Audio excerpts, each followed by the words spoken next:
For 80% of my time, I'm the Chief Executive of the Biotechnology and Biological Sciences Research Council, which is one of the 7 research councils that provides funding for almost all the academic and some applied research in this country. Budget's about 500 million, and we cover everything from pharmaceuticals, basic biology, agriculture, instrumentation for biology, and increasingly importantly, informatics and e-science.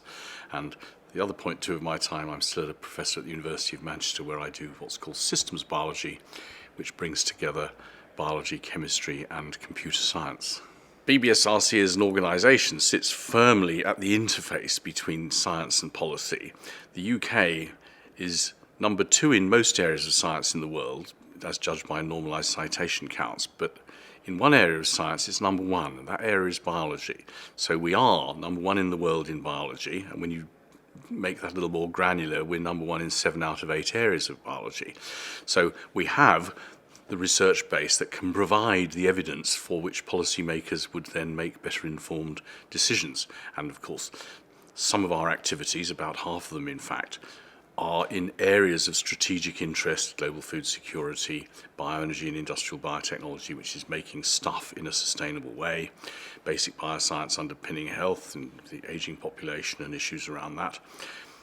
And other areas are not so badged, which is sometimes called, I think erroneously, blue skies research, where you don't yet know how it might become useful. And so we cover a lot of space that is of importance to a lot of areas where there is much social interest: food, energy, health. So clearly the ability to do world-leading science in that space and interface it with policy is something that an organisation such as mine is well placed to be doing, and why I would come along to a meeting of CSAP to hear about and discuss these kinds of issues.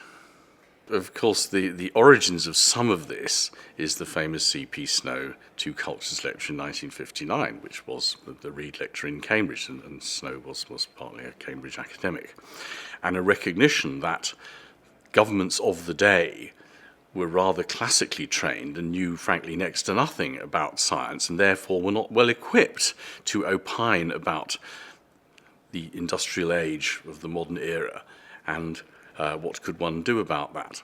And fast forward, in many ways, a lot has not changed, frankly. We still have a preponderance of folk in Whitehall who have not had a scientific background, and yet the need for understanding complex phenomena almost always requires some knowledge of science. And so a recognition that bringing science advice much closer to Whitehall is important, is clearly the role of CSAP in what it is doing, and rightly so.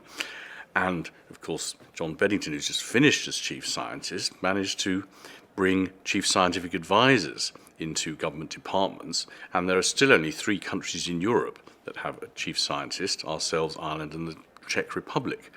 And Glover, who's now the chief scientist for Europe, has got a job on her hands to start moving in that direction. So it's very timely that science and policy are coming together so that science can properly inform policy, and scientific evidence and the ways in which scientists adduce knowledge. That's an epistemological point.